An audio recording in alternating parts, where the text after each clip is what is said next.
El Señor. Amén. Vamos a estar sobre nuestros pies.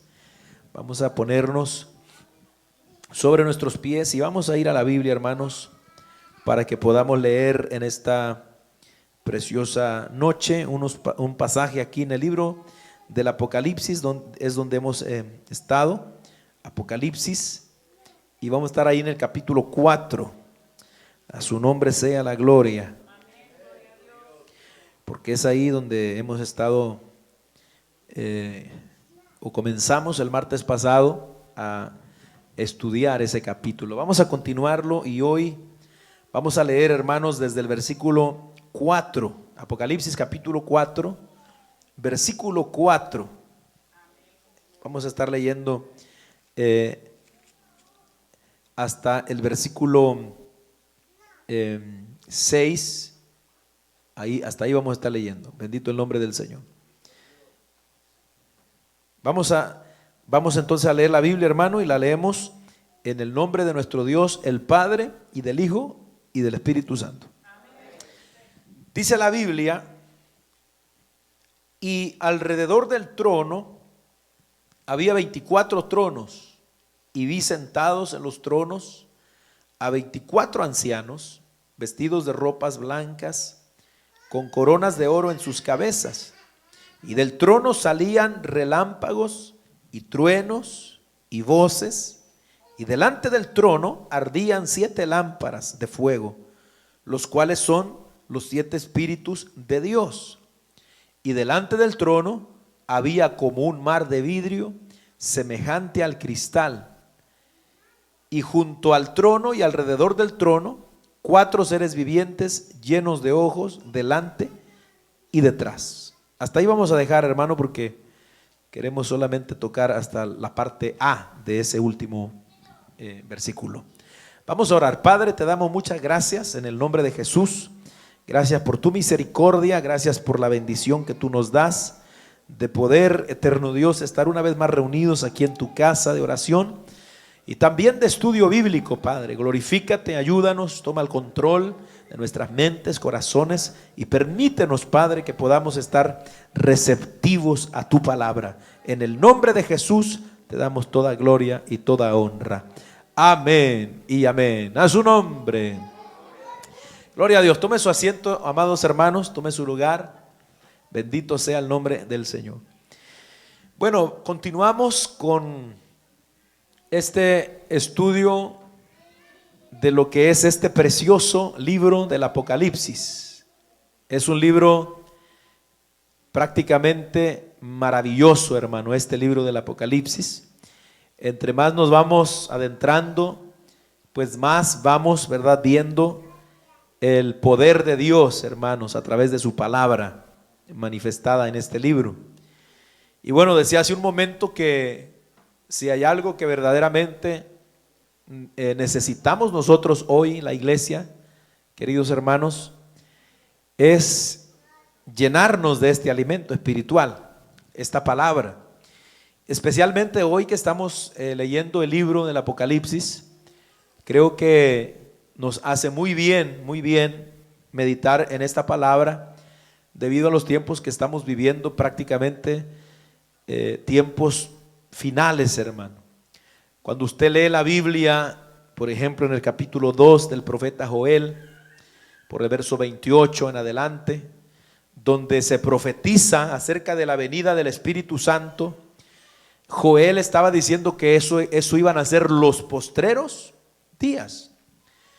Y usted se acuerda que esa profecía de Joel capítulo 2 se cumplió. ¿Saben dónde se cumplió? En el día de Pentecostés.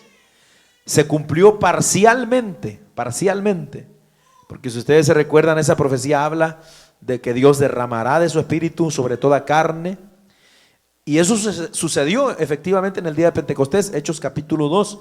Pero también la profecía de Joel hablaba de que iba a haber señales en el cielo, iba a haber, la luna se convertiría en sangre, iba a haber vapor, humo, cuánta cosa, y como señales cósmicas en el mundo, lo cual no ha ocurrido hasta el día de hoy.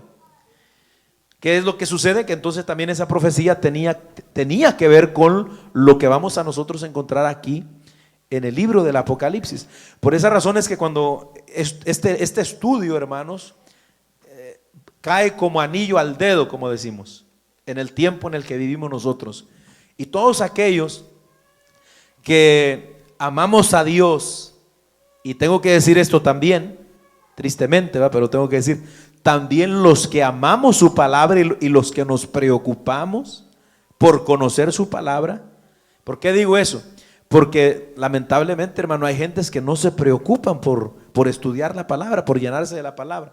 Es más, hay gentes que piensan que el dedicarle mucho estudio a la Biblia o a prepararse para poder entender mejor la Biblia es hasta pecado o es hasta del diablo.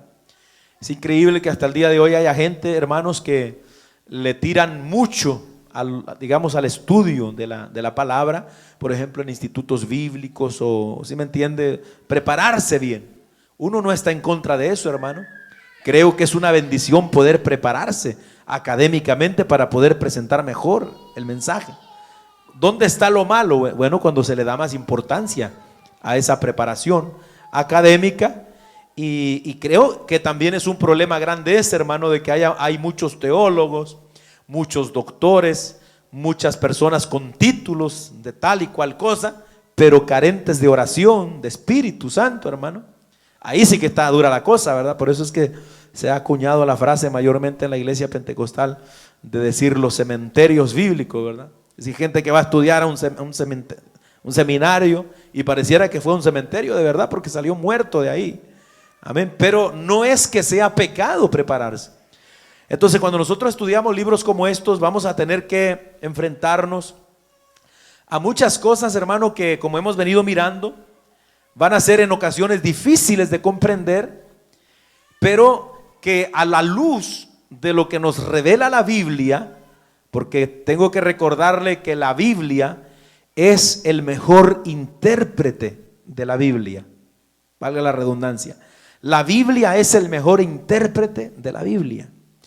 Amén. Es bueno leer libros, prepararse, leer comentarios y eso, pero en la Biblia está la verdad, hermano. Por eso el Señor dijo, amén, que escudriñáramos las Escrituras. Amén. Así que Dios nos ayude, hermano, y usted cuando ore, pídale a Dios que le dé amor por la Biblia. Y cuando ore, pídale a Dios que le ayude a entender la Biblia, hermano. Eso es lo que yo le aconsejo a los que van comenzando siempre. Amén. Mire, antes de que lea la Biblia, ore y dígale, Señor, ayúdame a entender, ¿verdad? Porque es tremendo, hermano, cuando pues avanzamos pero no tenemos un conocimiento. Leemos, pero nos pasa como el eunuco aquel al que fue a evangelizar Felipe. ¿Se acuerdan? El que iba de regreso para su tierra, que le dijo, ¿y qué lees? Leía al profeta Isaías y le dijo Felipe, ¿y entiendes lo que lees? ¿Y cómo voy a entender? Dijo el hombre aquel, si no hay quien me explique. Por eso es que es bonito, ¿verdad?, venir a los estudios y usted viene aquí para que aprendamos juntos la palabra. Entonces estamos en el capítulo 4 y en esta noche, hermanos, vamos a avanzar a mirar una descripción de lo que Juan el apóstol ve alrededor del trono que ya examinamos o vimos el martes pasado. El martes pasado nos dedicamos y nos enfocamos prácticamente en el trono de Dios, que era el centro del capítulo 4, era el centro de atención, el foco de atención allí en el trono y en el ocupante del trono, aquel que está sentado en el trono, que por todo lo que hemos mirado no hay ninguna duda que era Dios el Padre que está sentado en el trono. Pero también vimos algunos aspectos que nos mostraban la Trinidad misma allí manifestada, como lo vamos a ver también en los versículos que siguen, en lo que fueron las piedras preciosas, usted se acuerda, y todo eso. Pero hoy aquí en estos versículos Juan enfoca su atención en lo que está, hermano, alrededor del trono. Entonces vimos el trono y hoy vamos a ver lo que está, hermano, alrededor del trono. Y dice aquí que Juan vio, hermanos, a continuación, mirando alrededor del majestuoso trono de Dios, observa que hay 24 tronos ocupados por unos personajes muy enigmáticos, muy, hermano, bueno, que nosotros pudiéramos decir, ¿qué hacen esos personajes allí? Porque dice que son 24 ancianos que se encuentran sentados en 24 tronos alrededor del trono de Dios. Y bueno, durante mucho tiempo, hermanos, este pasaje ha sido motivo de muchas discusiones por descubrir cuál es el significado de estos personajes que se encuentran allí alrededor del trono de Dios. Y como yo señalé desde el principio, hermanos, acuérdese que el libro del Apocalipsis es un libro que tiene muchos símbolos.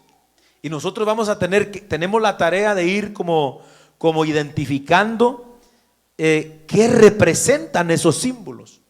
Porque parece ser poco probable, ¿verdad?, que lo que Juan esté mirando sean en realidad, digamos, o que haya en el cielo en realidad así ancianos físicamente como nosotros podemos concebirlo en la mente, y que estén sentados en tronos alrededor del trono, sino que vamos a verlo, hermano, que esto mayormente debe ser entendido como una representación de algo que Dios quiere decirnos a través de eso que le está mostrando a Juan. Entonces vamos a ver nosotros que, por ejemplo, en realidad si somos bien objetivos, claros, en la Biblia, en el libro, no vamos, mayormente en el libro del Apocalipsis, no encontramos una cita o un pasaje que nos diga quiénes son estas personas. Solo se mencionan, pero no hay que nos diga quiénes son, qué hacen allí o por qué están allí. Entonces lo único que queda es, como quien dice, mirar y comparar escritura con escritura para nosotros entender a qué se puede referir esto, hermano.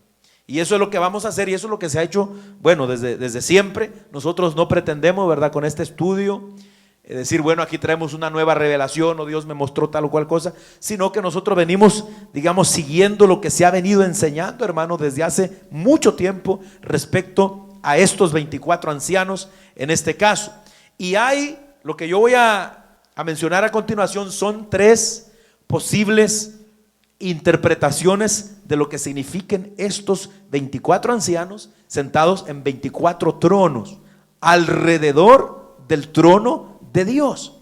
Amén. Así que vamos a ver la primera. Y en primer lugar, hermanos, hay quienes piensan que estos 24 ancianos pueden ser una especie de ángeles de alta dignidad que participan en la administración del universo. De hecho, yo he escuchado predicadores incluso que creen que estos 24 ancianos son como una especie de una corte en el cielo, gentes que le ayudan a Dios como a administrar los asuntos del cielo. Y entonces, ¿verdad? Eso, bueno, lo pone a pensar a uno, porque si Dios es Dios todopoderoso, pues entonces ¿por qué necesitaría ayuda, verdad? Amén, para gobernar, digamos, para regir el universo y cosas por el estilo. Pero este pensamiento creo que no es tan fuerte o sólido, hermano, porque cuando usted lee más adelantito en el capítulo 5 y el versículo 9, donde se vuelven a mencionar estos ancianos, se dice que estos ancianos cantan un cántico donde ellos dicen que han sido redimidos. Cuando lleguemos al Cordero, al libro y al Cordero, esos ancianos cantan un canto donde dicen que ellos han sido redimidos. Quiere decir entonces que no pueden ser ángeles. ¿Por qué razón no pueden ser ángeles? Bueno, porque los ángeles nunca han sido redimidos. Nunca han sido redimidos.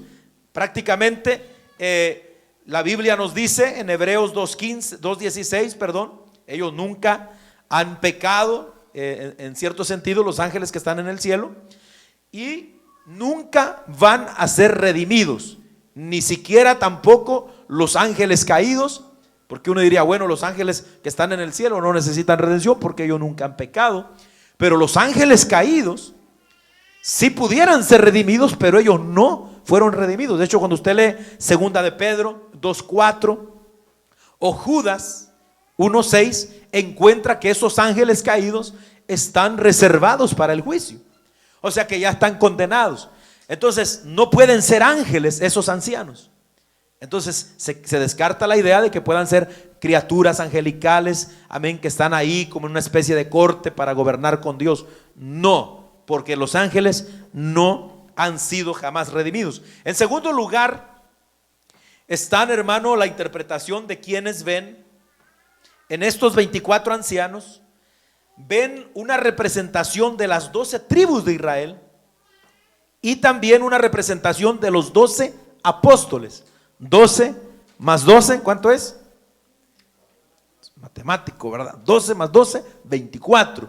Entonces ellos sacan la conclusión de que como hay 12 apóstoles y 12 hijos de Israel o patriarcas, entonces posiblemente sean una representación de ellos.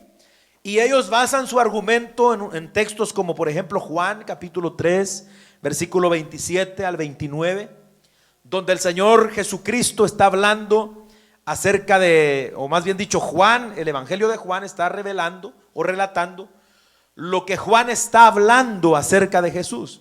Y ahí en Juan capítulo 3, versos 27 al 29, Juan dice que él se goza de que el esposo tenga a la esposa. Y él dice, el amigo de la esposa, perdón, del esposo se goza. Entonces, ahí Juan Bautista menciona a la esposa y menciona al amigo de la esposa. Y ellos piensan, o los que piensan que son una representación de las 12 tribus de Israel y los 12 apóstoles, entienden que el amigo de la esposa, que es Juan el Bautista, simboliza o representaría a todo Israel, representado en los 12 patriarcas. Y la esposa de Cristo, el esposo, representaría entonces, hermano, a la iglesia, que sería representada por los 12 apóstoles de Jesucristo. Y ellos entienden entonces que posiblemente pueda ser eso. Ahora, esta idea tiene un poquito como más cerca. Yo estuve meditando y hallé que puede ser algo parecido. De hecho, mucha gente en la iglesia cree esta postura. Y bueno, yo me estaba fijando que, por ejemplo, en el libro de Apocalipsis mismo, en el capítulo 21, versículo 12 al 14, ya cuando lleguemos allá y veamos, por ejemplo, la Nueva Jerusalén, allí en la Nueva Jerusalén, hermanos, dice la Biblia que las puertas de esta ciudad tienen escritos los nombres de las 12 tribus de Israel, en las puertas de la ciudad, y también en los 12 cimientos de los muros de la ciudad, o del muro de la ciudad. Dice Apocalipsis 21 del 12 al 14 que ahí están escritos los 12 nombres de los apóstoles del Cordero. O sea que este pasaje menciona los 12 nombres de los apóstoles y los 12 nombres de los hijos de Israel, que están en cierta manera inscritos en el cielo, en la Nueva Jerusalén. Entonces uno puede pensar, bueno, quizás si eso está ahí en la Biblia, pueda tener mucha lógica pensar que estos 12 más 12 que forman 24 serían también los 12 apóstoles y los 12 patriarcas, ¿verdad? Puede ser. Pero hay otra interpretación acerca de quiénes serán estos personajes. Y en mi opinión parece ser, hermano, que esta es la más cercana a lo que podemos entender comparando toda la Biblia. Es decir, no solamente el libro de Apocalipsis o pasajes aislados, sino más pasajes. Y vamos a ver por qué pensamos que esta es quizá la idea mejor o más cerca, hermano, de poder interpretarlo. Vamos a ver. Está en tercer lugar entonces la postura de que estos 24 ancianos son una representación de la totalidad de la iglesia arrebatada al cielo. Usted se recuerda que en el capítulo 4 vimos, comenzando el capítulo, que había una puerta abierta. Y esa puerta vimos que fue por donde Juan entró cuando el Señor le dice, sube acá. Esa voz de Cristo, sube acá. Y vimos que eso bien podría representar el rapto de la iglesia en ese momento. Entonces los 24 ancianos que Juan ve alrededor del trono estarían representando la totalidad de esa iglesia que ha sido arrebatada al cielo. Y vamos a ver por qué razón es que pensamos, y yo personalmente, usted puede sacar sus propias conclusiones también leyendo, pero personalmente a mí me parece que esta postura es la más cercana, y vamos a ver por qué. En primer lugar, dice que son 24 ancianos. Y cuando nosotros vemos la palabra ancianos en la Biblia, que en el griego es la palabra presbíteros, que se encuentra ahí en la Biblia, por supuesto, esta palabra nos habla de autoridad y nos habla de liderazgo. Y si somos cuidadosos en estudiar esa palabra ancianos, siempre va a estar relacionada con seres humanos. Nunca ha estado relacionada con ángeles. Nunca a los ángeles se les ha llamado ancianos o presbíteros o cosas por el estilo, sino que siempre está relacionada con seres humanos aquí en la tierra. Eso es lo primerito que observamos, amados hermanos. Por ejemplo, ¿verdad? Humanos, tanto en el pueblo de Israel, había líderes que se les llamaba ancianos. Éxodo capítulo 3, versículo 16, donde Moisés habla con los ancianos que eran los líderes. Acuérdese, cuando la Biblia habla de ancianos, no está hablando de viejitos así arrugaditos, no, hermano. Está hablando de personas con autoridad.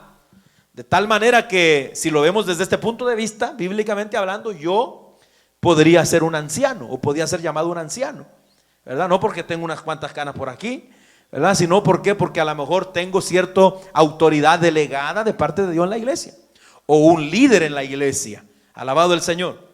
Entonces, en Jueces 8:33 también se habla de ancianos en el pueblo de Israel, y también mayormente en la iglesia.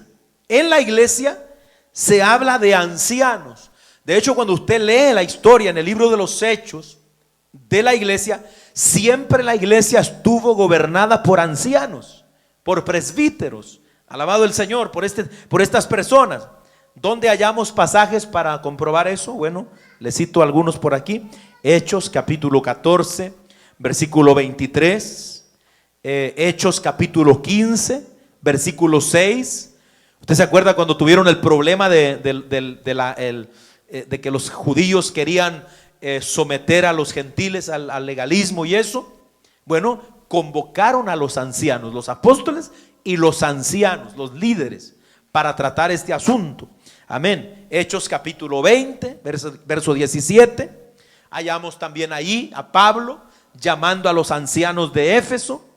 Y también podemos considerar Primera de Pedro, capítulo 5, verso 1 al 3, donde Pedro se menciona como un anciano entre los demás ancianos, que a lo que se está refiriendo Pedro ahí es a los que están dirigiendo la grey del Señor.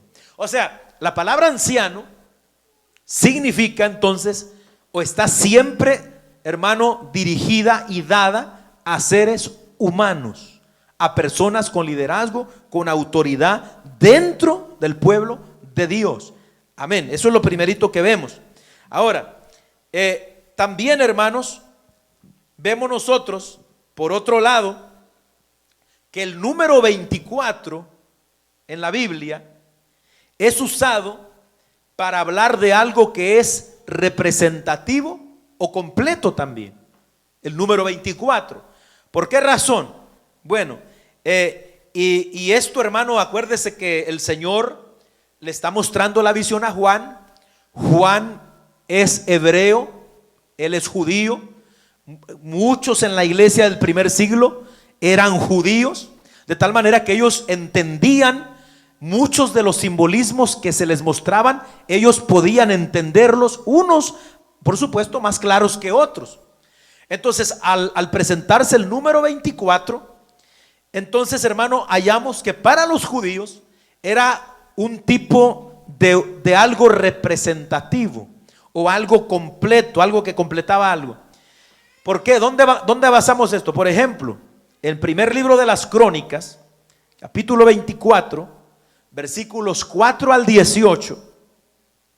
Allí yo no voy a leer los pasajes, solo se los estoy diciendo por si usted es de los que le gusta tomar nota y después con cuidado. Yo por el tiempo pues no lo puedo leer para ir avanzando, ¿verdad? Pero se lo parafraseo así despacito. Primero de Crónicas 24, del 4 al 18.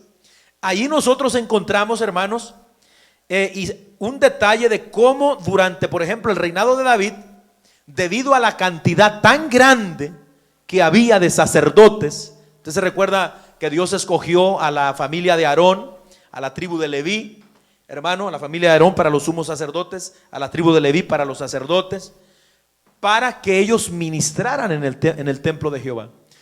En los días de David, el número de sacerdotes de Levita era enorme, enorme. Y David, guiado por Dios, entonces allí hizo una división, hermano, en 24 grupos de sacerdotes. 24 grupos que ellos ministrarían cada grupo durante 2 semanas, cada grupo.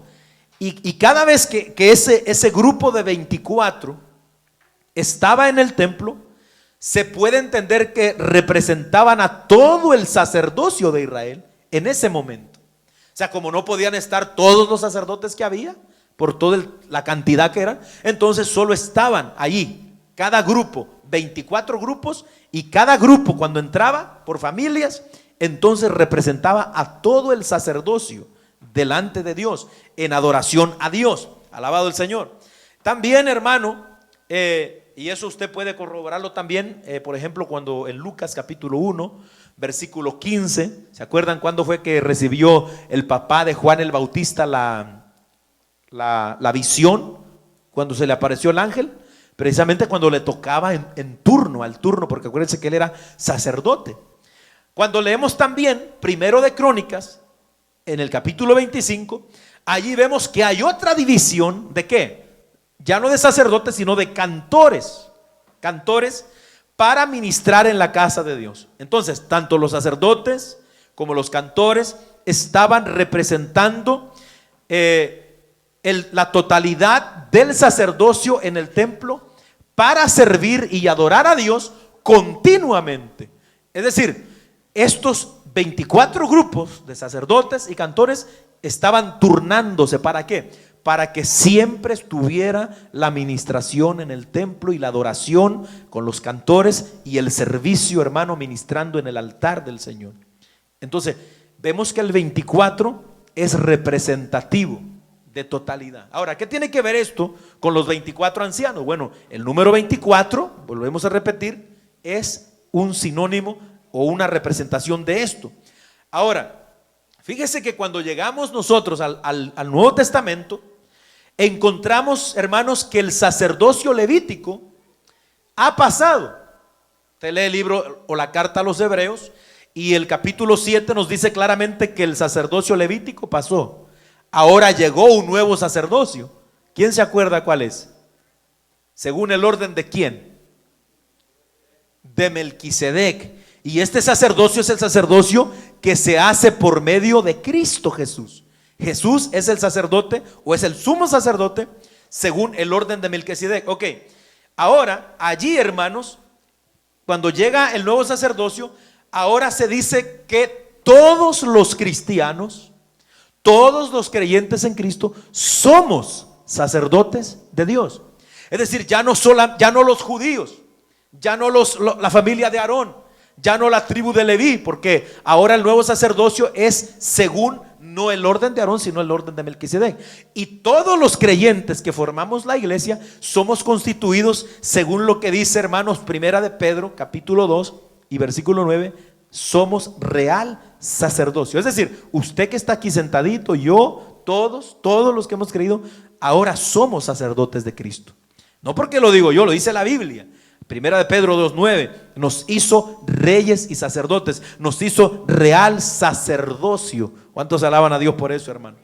Ahora, de tal manera que al haber 24 ancianos, tenemos base para pensar en una representación de la totalidad de la iglesia, así como ellos representaban allá los 24 grupos de sacerdotes, la totalidad del sacerdocio. Los 24 presbíteros o ancianos representarían a la totalidad de la iglesia que tiene ahora el sacerdocio. A ver si me va agarrando por ahí, hermano. Amén. Pero no solamente eso. ¿Por qué creemos y por qué personalmente también yo creo que los 24 ancianos representan a la iglesia y no a seres angelicales o a las 12 tribus de Israel y a los 12 apóstoles? Bueno, hay más. ¿Por qué? La Biblia nos enseña que los únicos que han recibido promesas de parte de Dios para sentarse en tronos, autoridad para juzgar y coronas como recompensa, somos los seres humanos que hemos vencido por medio de Jesucristo. Usted no va a encontrar en la Biblia que se le haya ofrecido recompensas, autoridad para juzgar, sentarse en tronos a ningún ángel, pero sí a la iglesia. Sí a la iglesia, alabado el nombre del Señor. Cuando usted lee, por ejemplo, lo que leímos en la iglesia de la Odisea, a todos los que vencieren, vemos, hermano, que se le daría autoridad para gobernar. ¿A quiénes se está refiriendo? A la iglesia, a la iglesia. Entonces, al estar cada anciano sentado, cada uno en un trono, podemos ver que ese grupo de seres que tienen autoridad delegada de parte de Dios para juzgar, entonces representan a esa iglesia que se le han entregado tronos, que se le ha entregado autoridad para juzgar, para hacer juicio. Por ejemplo, Mateo capítulo 18, este sí lo voy a leer, Mateo capítulo 19, versículo 28. Vamos a ver lo que dice la Biblia ahí, hermano, búsquelo. A su nombre gloria, aleluya.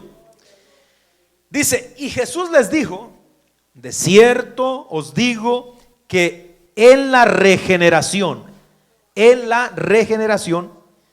cuando el Hijo del Hombre se siente en el trono de su gloria, vosotros que me habéis seguido, también os sentaréis sobre 12 tronos para juzgar a las 12 tribus de Israel. Cuando llegue la restauración, es decir, entonces, hermano, la renovación, la restauración de todas las cosas a su estado original, los que sigan a Jesús recibirán tronos para juzgar. Ahora, los apóstoles son parte de la iglesia y ellos están recibiendo esta promesa, sentarse para juzgar. Van a juzgar a las 12 tribus de Israel. Quiere decir que está haciendo una separación. Ellos son hebreos, ellos son judíos, ellos son israelitas, pero está haciendo una separación entre la nación y ellos, porque ellos son 12 que son parte de la iglesia. Entonces, pero se les están ofreciendo o prometiendo tronos. Ahora, usted lee, por ejemplo, amén, que cuando venga la restauración de las cosas, Dios va a hacer esto. A su nombre gloria. Podemos leer Hechos 3:21. Ahí nos habla, hermano, amén, de lo que está diciendo acá, o lo que estamos nosotros diciendo. Vamos a leer Hechos 3:21 también, para que podamos mirar acerca de cuándo suceda la restauración de todas las cosas. ¿Cuántos alaban a Dios todavía, hermano? Aleluya. Entonces está hablando, por ejemplo, aquí de Jesucristo. Y dice el verso 21, Hechos 3:21, a quien de cierto es necesario que el cielo reciba hasta los tiempos de la restauración de todas las cosas de que habló Dios por medio de sus santos profetas que han sido desde tiempos antiguos. Está hablando que Cristo iba a ser recibido en el cielo. ¿Hasta cuándo? Hasta la restauración de todas las cosas. ¿Hasta cuándo? ¿Cuándo va a ser la restauración de todas las cosas? Cuando prácticamente todas las cosas vuelvan a como eran antes. ¿Cuándo va a ser eso? Cuando Cristo venga a gobernar. Cuando llegue, hermano querido, amén, este momento del que estamos hablando. A su nombre gloria. Ahora vamos a leer otro pasaje que nos habla de las promesas de recibir tronos. Amén. Lucas capítulo 22 versículo 29, vamos a leerlo y dice la Biblia, Lucas capítulo, ¿qué le dije, hermano? 22, versículo 29. A su nombre, gloria, aleluya. Oiga cómo dice ahí la Biblia. Dice: yo pues, hablándole a la iglesia, os asigno un reino como mi Padre me lo asignó a mí, para que comáis y bebáis a mi mesa en mi reino y os sentéis en tronos juzgando a las 12 tribus de Israel. ¿Están ahí, hermano? Gloria al nombre del Señor. Entonces, esos ancianos están sentados sobre tronos. Entonces, vemos que los que están recibiendo estas promesas son seres humanos que componen la iglesia. Entonces, tenemos base para creerlo, que entonces representa la iglesia. Pero hay más todavía. De la misma manera, todos o a todos los creyentes, hermanos, se nos ha prometido que hemos de recibir autoridad para juzgar al mundo y a los ángeles. ¿Dónde dice eso, pastor? Primera de Corintios 6, 2 y 3. Vamos a pedirle a ver si alguien nos ayuda a leer aquí. Hermana Jenny, ¿puede leernos, por favor? Primera de los Corintios 6, 2 y 3. Y vamos a pedirle a la hermana Daisy que nos lea Apocalipsis 2, 26 y 27. Y vamos a pedirle al hermano Isaías que nos lea Daniel 7, 22. Escuche, entonces, de la misma manera, todos los creyentes se nos ha prometido que hemos de recibir autoridad para juzgar al mundo y a los ángeles. Primera de los Corintios 6, 2 y 3, hermano. Oiga cómo dice.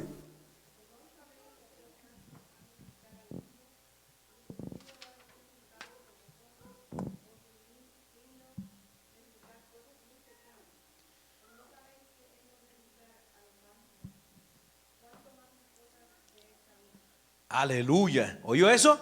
¿No sabéis que hemos de juzgar al mundo? ¿No sabéis que hemos de juzgar a los ángeles? Pablo está hablando ahí de ese problema que tenían los hermanos que se iban a buscar que alguien les hiciera juicio en el mundo. Y dijo: ustedes no pueden hacer juicio. ¿No saben que van a juzgar a los ángeles? ¿Van a juzgar al mundo? O sea, ¿por qué? Porque ¿cuándo va a hacer eso la iglesia? En la restauración de todas las cosas. Cuando se acabe todo esto, hermano. Cuando llegue el final. A su nombre, gloria. Entonces está claro, ¿quiénes están recibiendo esta autoridad? La iglesia. Y también Apocalipsis 2, 26, 27 nos dice: que venciere y guardare mis obras hasta el fin, yo le daré autoridad sobre las naciones, y las regirá con vara de hierro, y serán quebradas como vasos de alfarero, como yo también la he recibido de mi Padre. Amén. Yo le daré autoridad sobre las naciones y las regirá. ¿A quién le está diciendo eso? A la iglesia, a los vencedores. Daniel 7, 22, hermano. Amén. Hasta que vino el anciano de días y se dio el juicio a los santos del Altísimo, y llegó el tiempo y los santos recibieron el reino. Gloria a Dios. Oiga eso, hermano. Se les dio a los santos el juicio. Los santos recibieron el reino.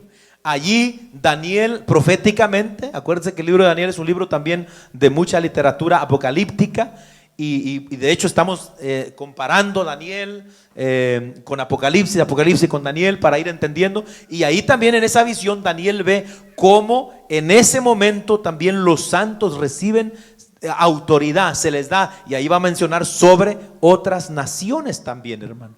Alabado sea el nombre del Señor. O sea que vamos entonces atando estos cabos y vamos dándonos cuenta, hermano, que estos 24 ancianos efectivamente tienen mayor posibilidad de representar a la iglesia por todo lo que lo que Juan está mirando entonces allí en ellos. Ahora, también la Biblia nos enseña que los creyentes somos coherederos con Cristo. Romanos 8, 17. Somos coherederos con Cristo, y nos dice, segunda Timoteo, capítulo 2, versículo 12, que reinaremos con Él. Escuche eso.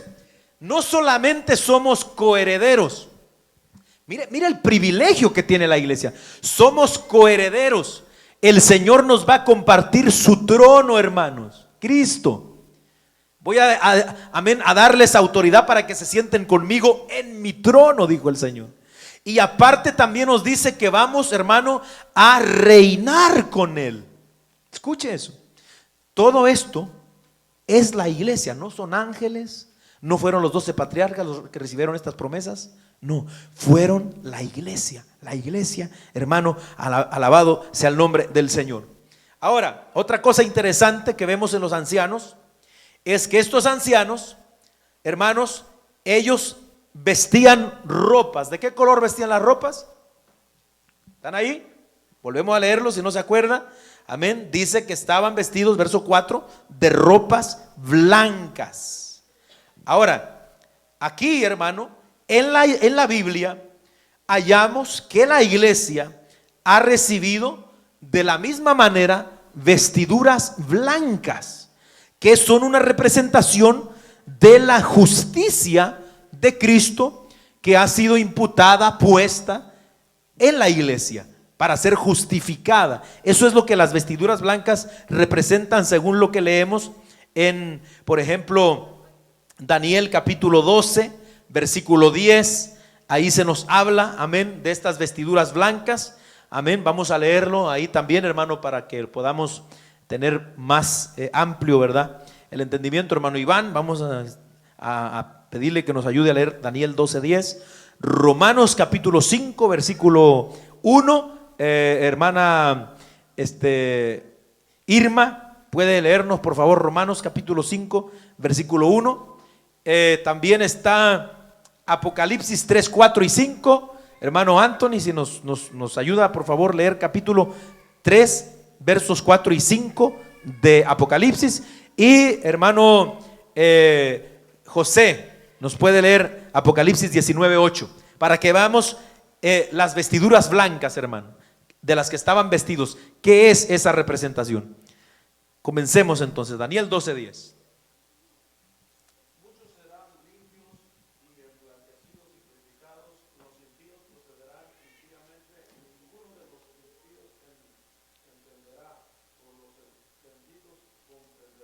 Ahí está, muchos serán emblanquecidos. Está hablando de esa blancura, de esas vestiduras blancas que traerá la iglesia, amén, por la justicia de Cristo. Romanos 5:1. ¿A quién le dimos ese, hermana?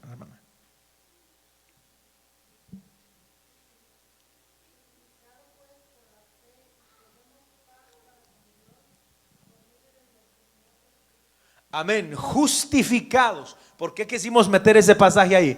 Porque las vestiduras blancas simbolizan la justicia. Amén, la justificación, las obras justas. Pero no está hablando de justicia de nosotros, sino esa justificación de la que habla Pablo en Romanos capítulo 5, versículo 1. También Apocalipsis 3, 4 y 5, hermano.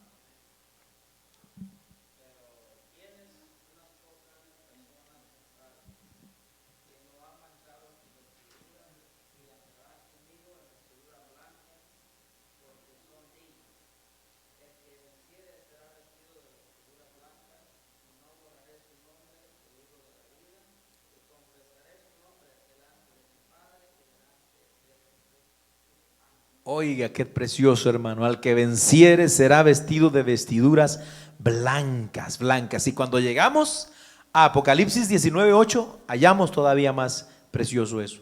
¿Quién fue el que allá, hermano?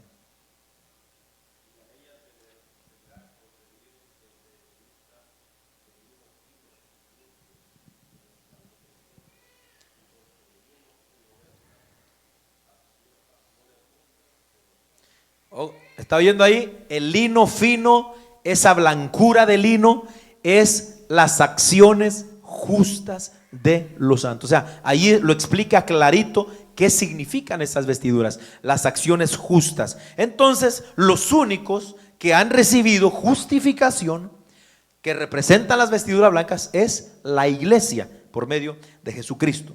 Otra cosa que nos lleva a pensar, hermanos, entonces, que estos 24 ancianos sentados en estos tronos, amén, y que tienen no solamente vestidos blancos, sino que dice el texto que estamos leyendo que también tienen coronas de oro en sus cabezas.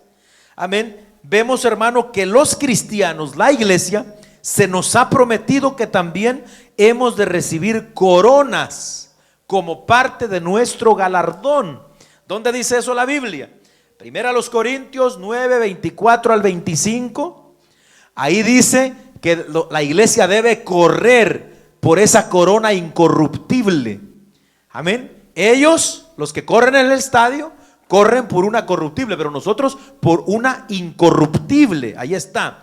Ahora también segunda Timoteo, capítulo 4, verso 8, Pablo dice al estar terminando su carrera: he peleado la buena batalla, he acabado la fe, amén, por lo demás me espera la corona, amén, la corona, amén. ¿Qué está diciendo allí el apóstol Pablo? Me espera una corona que el Señor juez justo me va a dar, y no solo a mí, sino a todos los que aman su venida.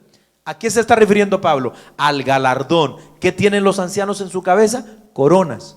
Entonces vemos que también Santiago 1:12 dice, hermanos, que es bienaventurado el varón que soporta la tentación, porque cuando haya vencido, recibirá, ¿qué? La corona de la vida. Recibirá la corona. Amén. Ahí está también. Primera de Pedro 5:4 habla de una corona también incorruptible. Apocalipsis 2:10 también habla de que se recibirán coronas. Entonces, mis amados hermanos, aleluya, por todo esto que vemos en los ancianos, en estos 24 ancianos, creo que lo más que nosotros podemos acercarnos es a decir que estos ancianos son la iglesia, representan a esa iglesia delante, amén, del trono y alrededor del trono del Dios Todopoderoso, del que es, del que era y el que ha de venir. ¿Cuántos alaban a Dios, hermano? Allá vamos a estar. ¿Usted se imagina lo bello de eso, hermano? Acuérdese, alguno dirá, no estoy de acuerdo. Bueno, puede tener su pensamiento, pero acuérdese que estos son símbolos. El Apocalipsis contiene muchos símbolos y muchos de ellos no los podemos tomar literalmente, como que va a haber 24 viejitos allá arriba vestidos, no, hermano. Entonces es una representación. A su nombre sea la gloria, aleluya. Entonces, continuando con el versículo 5, vemos también que después de esto, Juan, al estar observando en esta segunda visión que él está teniendo acerca del trono y sus alrededores, dice que del trono salían relámpagos y truenos y voces. Amén. Dice que delante del trono entonces había esto. Y cuando nosotros leemos mayormente en el libro del Apocalipsis, que se hace mención, por ejemplo, de truenos, de estruendos o voces, relámpagos, todo esto está asociado con los juicios de Dios dentro del libro del Apocalipsis. Siempre que usted vea truenos, relámpagos, voces, gritos, amén, va a estar relacionada con juicios. Vamos a verlo cuando lleguemos, por supuesto, a la gran tribulación, en Apocalipsis 8:5, por ejemplo, va a encontrarlo usted. También va a encontrarlo en Apocalipsis 11:19 y también en el capítulo 16:18 va a volver a encontrar truenos, relámpagos, voces, amén. Y en todo va a estar asociado con juicio. Pero es interesante también que fuera del libro del Apocalipsis, los truenos, los relámpagos, todo esto que menciona Juan aquí, también, hermano, hablan de señales que acompañan siempre la majestuosidad del Dios que está sentado en ese trono. Amén. Por ejemplo, cuando leemos Éxodo 19, del 16 al 19, cuando usted se recuerda que Moisés subió al monte y el pueblo estaba a las faldas del monte, ¿se acuerdan qué fue lo que se oyó en el monte en esa ocasión? Truenos, relámpagos, sonido enorme, voces. Eso es lo que es un ruido fuerte. Eso es lo que significa lo que oyó Juan aquí, voces, ruido fuerte. Amén. Entonces, eso era prácticamente, hermano, una señal de la majestuosidad, porque ahí Dios no venía para hacerle juicio al pueblo, sino, ¿verdad? Era prácticamente, acababa de hacer el juicio contra Egipto, pero venía presentándose el Dios del universo ante ellos. Y entonces entendemos que esos truenos, relámpagos, voces, ruido y todo eso eran una manifestación de la majestuosidad, amén, de Dios. También en Job capítulo 38 y verso 26 hallamos también de la misma manera que se asocian los relámpagos, los truenos con la majestuosidad de Dios. ¿Cuántos de los que están aquí han tenido la experiencia, hermano, de que han estado por ahí en un día lluvioso y que les ha tronado, pero que casi se les sale el corazón, hermano? ¿Verdad que es algo tremendo eso, hermano? Yo me acuerdo cuando estaba más chico, hermano, que a mí me daba un pavor eso. Y siempre, ¿verdad? Siempre que había una tormenta así que tronaba, pero con ganas, hermano, había un pavor, pero a la vez en mi ser interior tenía yo la costumbre de mirar hacia arriba y mirar el cielo, y me quedaba contemplando el cielo. Yo pues no sabía nada de la Biblia, nada de eso, pero algo me hacía mirar y quedarme observando. ¿Qué era eso? Ahora que yo entiendo un poquito más de la Biblia, me doy cuenta, hermano, que todo eso, aún la misma naturaleza, cuando truena, por eso es que cuando usted lee el lenguaje bíblico, va a encontrar que dicen que los truenos son la voz de Dios, que Dios tiene voz como de trueno. Amén. Por eso cuando se oye un trueno es algo que lo sacude a uno, hermano. Tremendo. Entonces, ¿por qué? Porque es una semejanza, digamos, de majestuosidad, de imponencia, hermano. Hasta el más gallito, valentón, cuando sale afuera y le cae un trueno de eso, hermano, se le pone la piel de gallina. Aguanta la mano del Señor. Porque eso es terrible. Entonces, no solamente hablan de juicio que va a ser Dios, sino que habla de imponencia, de majestuosidad, de autoridad. De tal modo que el pueblo de Israel dijo: habla tú, Moisés, habla tú con Dios. No, nosotros no podemos mirar para allá. A su nombre, gloria, aleluya. Tenemos un Dios poderoso, hermanos. Ok. Ahora también el verso 5 nos dice que delante del trono ardían 7 lámparas. 7 lámparas de fuego, los cuales son los 7 espíritus de Dios. Escuche. Amén. Ahora, cuando leemos aquí este pasaje, no debemos confundir las 7 lámparas que arden delante del trono con los 7 candeleros que vimos en el capítulo 1, versículo 20. ¿Se acuerdan? ¿Quién se acuerda qué significan los 7 candeleros de oro? ¿Se acuerdan? ¿Alguno se acuerda? Uno nomás, uno no se amontone, uno. ¿Alguno se recordará? Las 7 iglesias, exacto, las 7 iglesias. Pero estos no son los 7 candeleros, son 7 lámparas que ardían delante del trono de Dios. Dice aquí el Apocalipsis capítulo 4, capítulo 4, versículo 5. 7 lámparas de fuego. Ahora, estas 7 lámparas de fuego son una clara referencia a el Espíritu Santo. ¿Dónde hallamos en la Biblia, por ejemplo, al Espíritu Santo representado como fuego? ¿Se acuerdan de algún pasaje? Hechos capítulo 2, cuando vino el Espíritu Santo, vino como fuego, como lenguas de fuego. Entonces es una clara referencia a estos 7 lámparas de fuego, al Espíritu Santo. Aleluya. Como lo vimos en el capítulo 1, verso 4. Y al ser 7, acuérdense que el 7 bíblicamente es una representación de perfección, de totalidad, de algo perfecto, hermano, de algo prácticamente que es completo, no le falta nada. Amén. Y nos señala lo que ya vimos, lo voy a parafrasear rapidito, ¿verdad? Porque ya lo vimos en Isaías capítulo 11, versículo 2, se nos habla de esa forma, hermano, que tiene el Espíritu Santo de obrar de forma variada. Por ejemplo, dice que Jesús, quien estaba ungido con el Espíritu Santo, Isaías 11:2 dice que ese Mesías tendría espíritu de Jehová, número 1, espíritu de sabiduría, 3, espíritu de inteligencia, 4, espíritu de consejo. 5, espíritu de poder. 6, espíritu de conocimiento. 7, espíritu de temor de Jehová. ¿A qué se está? Son 7 aspectos de lo que es el Espíritu Santo. Cómo trabaja, cómo se mueve, cómo actúa el Espíritu Santo dentro de la iglesia.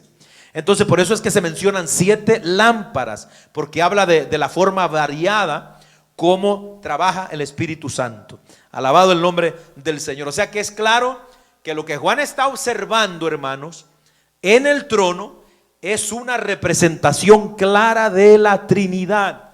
Así que yo no sé aquellos que no creen en el Padre ni en el Hijo, no sé qué vayan a hacer, hermano querido, con estos pasajes, porque aquí está claro que el Dios Trino está ahí, hermano, y vamos a irlo mirando a través de la Biblia, para que usted, a través del libro del Apocalipsis, para que aprendamos más de esto. Por último, aquí también en el versículo 5, en el versículo 6, ya en el 6, voy a tocar nada más para terminar la primera parte del texto. Vamos a decirle la parte A, porque vamos a dividirlo en dos, el texto 6 o el versículo 6. Dice la parte A del versículo 6: y delante del trono había como un mar de vidrio semejante al cristal. Hasta ahí vamos a dejarle. Semejante al cristal. Juan entonces ve que delante del trono, hermano, a continuación entonces ve, escuche lo que dice, no es que ve un mar de vidrio, sino como dice el texto, dice que delante del trono vio como un mar de vidrio. No dice que vio un mar de vidrio, sino como. Ahí está una diferencia. O sea, no podemos decir que era un mar literal, sino que era como un mar de vidrio. Entonces, era algo que parecía, acuérdese que Juan está tratando de describir la visión que se le está presentando delante de él. Amén. Imagínese usted, entonces vamos a ver muchas escenas de estas donde quizá por el lenguaje o la limitación del lenguaje de los seres humanos, las cosas no se describieron a lo mejor como se hubiese querido describir Juan, por ejemplo, pero sí como Dios quiso que nosotros las recibiéramos. Pero quizá Juan hubiese querido describirlo más, pero él, a lo más que él se acerca, dice, eso parecía como algo, como esto, y se la imaginó ver como un mar de vidrio. Ahora, a diferencia del mar de la tierra, por ejemplo, que simboliza caos o agitación, según entendemos por lo que leemos en Apocalipsis 13:1, Apocalipsis 13:1, de la bestia que sube del mar, el mar, ¿verdad?, representando en cierta manera las multitudes, el mundo, las naciones convulsionadas, porque recuérdense que el anticristo va a salir de esas naciones que están así ahorita, lo que vemos, convulsión por todas partes, hermano. No se diga lo que está pasando en El Salvador, el asesinato de políticos ahorita, por ejemplo en Myanmar, por allá, golpes de estado. Es un caos terrible, hermano. El mar de aquí del mundo, espiritualmente hablando, está en caos. Pero allá en el cielo vemos, hermano, esta especie de mar celestial puede referirse a la paz y a la quietud y el reposo que hay en el cielo de Dios.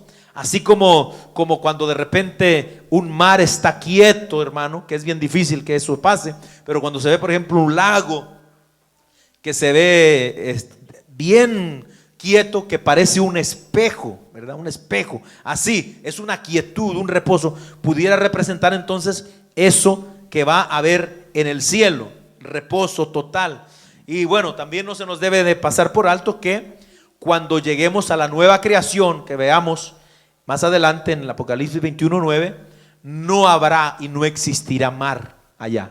Mar literal como el que tenemos nosotros. Por eso es que se entiende que este mar no supongamos que a lo mejor es un mar de aguas como este así, sino que le pareció a Juan ver eso, pero quizás sea esa tranquilidad y reposo que gobiernan, hermano, en el cielo. Ahora, pudiéramos decir también, tomando en cuenta los simbolismos de la palabra de Dios, que este mar pudiera representar pureza también, porque es cristalino, transparente, limpio. Pudiera representar la santidad y la seguridad de la palabra de Dios también, amén, delante del trono de Dios. Por ejemplo, en Primero de Reyes, capítulo 7, versículos 23 al 25, se dice que en el templo que edificó Salomón había un mar puesto sobre 12 bueyes. Usted lo lee en su casita, Primero de Reyes 7, 23, 25. Y este era una especie de lavacro, eran 12 bueyes mirando para el norte, para el sur, para este, y encima pusieron un caso, digamos, pero grande, y a eso le llamaban el mar, y ahí se lavaban los sacerdotes cada vez que iban a ministrar dentro del templo. Si tomamos un simbolismo como que ese mar del cielo que vio Juan representaría esto, pues podríamos pensar que es santidad, la seguridad de la palabra de Dios también. Amén. Y entonces prácticamente esto simbolizaba la purificación de Dios por la palabra. Amén. Según nos enseña Efesios 5:26. Otro pasaje que nos menciona un mar de vidrio mezclado con fuego está en Apocalipsis 15:2. Y ahí se nos dice que en ese mar están parados los que han vencido a la bestia y su marca, y una posible referencia a la seguridad que trae el guardar la palabra de Dios. Si tomamos estos simbolismos de que el mar pudiera representar la pureza y la seguridad de la palabra, en Apocalipsis 15:2 vemos que los que vencieron por guardar la palabra de Cristo durante la gran tribulación están parados sobre un mar, pero este mar es de fuego, hermanos. Alabado el nombre del Señor, amén. Así que hasta ahí le vamos a dejar en esta noche, hermano, y con la ayuda del Señor vamos a continuar el próximo martes para seguir mirando lo que van a ser los 4 seres vivientes. Vamos a ver el próximo martes con la ayuda del Señor, amén. Así que, hermano, vamos a ponernos de pie. Dios bendiga la vida de cada uno de ustedes. Y, hermano, de verdad que estamos aprendiendo. Si usted es de los que, como dije al principio, aman la palabra de Dios, creo que se está gozando, Pero si usted es uno de los que se duermen cada vez que abra la Biblia, usted está ahorita como que lo están ahorcando. No, pero yo sé que usted se goza. ¿Cuánto alaban al Señor, hermano? Vamos a darle gracias a Dios. Padre, te damos gracias por tu misericordia, gracias por tu palabra, gracias